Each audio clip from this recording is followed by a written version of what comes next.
Welcome back to my channel টুগলির kitchen and delicious ফুডে আপনাদের সবাইকে স্বাগত। আমি আজকে চলে এসেছি শীতকালীন একটা দারুণ একটা টেস্টি টিফিন বা রেসিপি নিয়ে। সন্ধ্যে চা কফি বা মুড়িতে যে কোনো সময় জমে যাবে।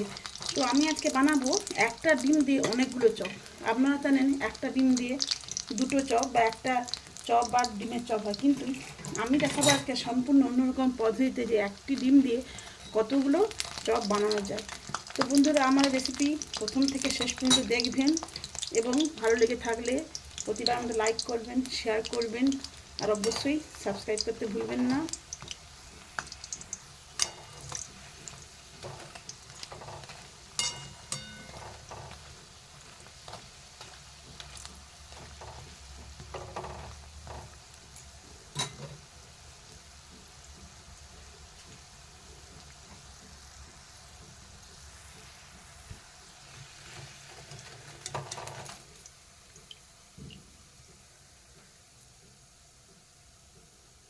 এবার তুলে নিচ্ছি, দেখুন ভাজা হয়ে গেছে ডিমের চপগুলো। এবার তুলে নিচ্ছি ছেঁকে। ডিমের চপ বানানোর জন্য আমি এখানে গোটা একটা সিদ্ধ ডিম নিয়েছি। এবার ডিমটাকে মাঝামাঝি করে কেটে নেব ছুরি দিয়ে। এবার একটু আবার হাফ হাফ করে কেটে নিচ্ছি। দেখুন আমি কীভাবে কাটতেছি। একটা ডিম দিয়ে কীভাবে কতগুলো চপ বানানো যায় সেটাই আজকে আমি আমার ভিডিও দেখাচ্ছি। দেখুন প্রত্যেকটাকে আবার 2 খণ্ড করে, টোটাল এখানে আমি 8টা খণ্ড করেছি। এবার এগুলো এক সাইডে করে দেব। একটা প্লেটে করে ডিমগুলো কেটে আমি সরিয়ে নিয়েছি। এবার এতে দিয়ে দেবো সেদ্ধ করে রাখা আলু। এখানে আমি 3টা মিডিয়াম সাইজের আলু সেদ্ধ করে নিয়েছি। এবার আলুগুলোকে আমি হাত দিয়ে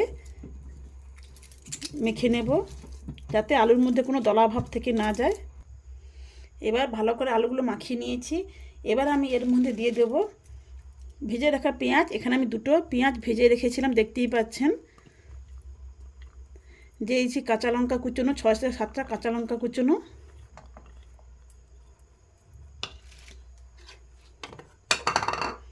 দিয়ে দিচ্ছি পরিমাণ মতো লবণ। এখানে আমি রেখেছি জিরে গুঁড়ো 1 চামচ, দিয়ে দিচ্ছি ধনে গুঁড়ো 1 চামচ, আর দিয়েছি লঙ্কা। আমি এখানে কাঁচা লঙ্কা দিয়েছি, আবার গুঁড়ো লঙ্কাও দিচ্ছি। এটা আমি ভাজা গুঁড়ো দিচ্ছি, লঙ্কা গুঁড়ো। ঝালটা আপনারা আপনাদের পরিমাণ মতো দেবেন। দিয়ে সমস্ত উপকরণগুলি এবার দিচ্ছি এর মধ্যে ধনে পাতা দিয়ে সমস্তগুলো মাখিয়ে নেব আমি।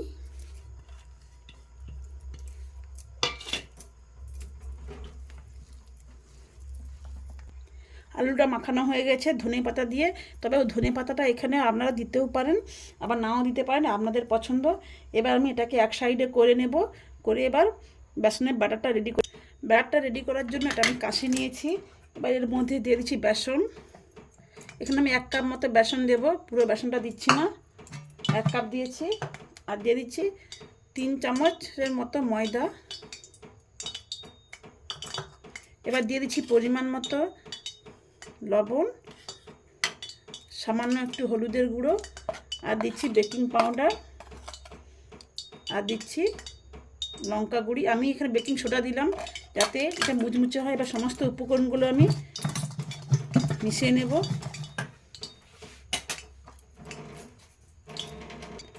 দিয়ে তো অল্প অল্প জল দিয়ে ব্যাটারটা আমি রেডি করে নেব। সমস্ত জল একেবারে দেবো না, একটু একটু করে দিয়ে ব্যাটারটা আমি রেডি করে নেব।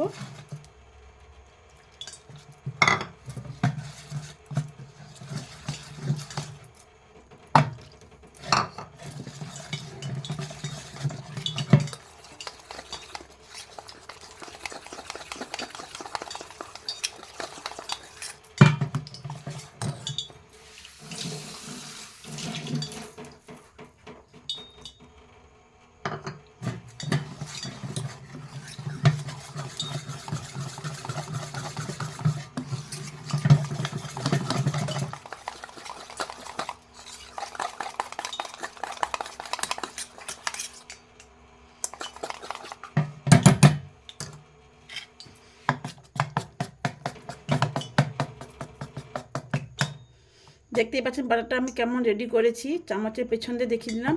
এবার বুঝতে হবে ব্যাটারটা আমার পুরো তৈরি হয়ে গেছে। একদম পাতলাও নয়, আবার একদম মোটাও করিনি। এবার আলুর মাখাটা দেখুন হাতে নেব, একটু হাতে একটু বেসন নিয়ে নিচ্ছি আগে থেকে। এবার 2 হাতে একটু ভালো করে বেসন নিয়ে নিলে তাহলে আলুটা জড়ে যাবে না। এবার মাঝখানটা এইভাবে ফাঁকা করে দিয়ে এর মধ্যে আমি ডিমটা দিয়ে দেবো, দিয়ে চারপাশ থেকে মুড়ে দেব যাতে কোনোভাবে ডিমটা বেরিয়ে না যায়।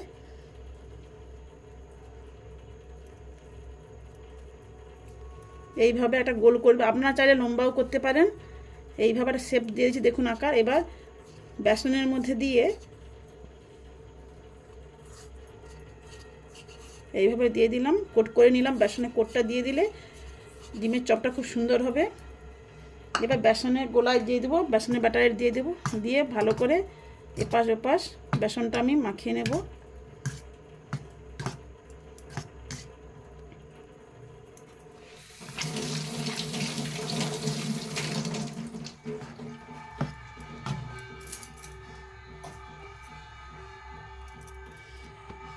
এবার তেলটা আমি আগে থেকেই বসিয়ে রেখে দিয়েছিলাম। তেলটা গরম হয়ে গেছে। এবার আমি ডিমের চপটা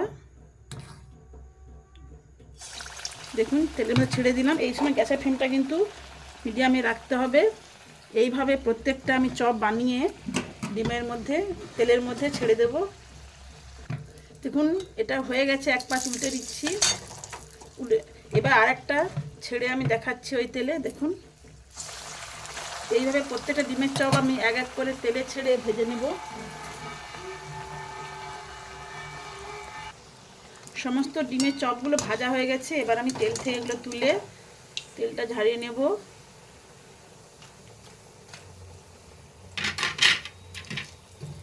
একইভাবে আরও আমি দুটো দিয়ে দেখাচ্ছি। দেখুন ব্যাটারের মধ্যে দুটো আগে থেকে দিয়ে রেখেছিলাম। এইভাবে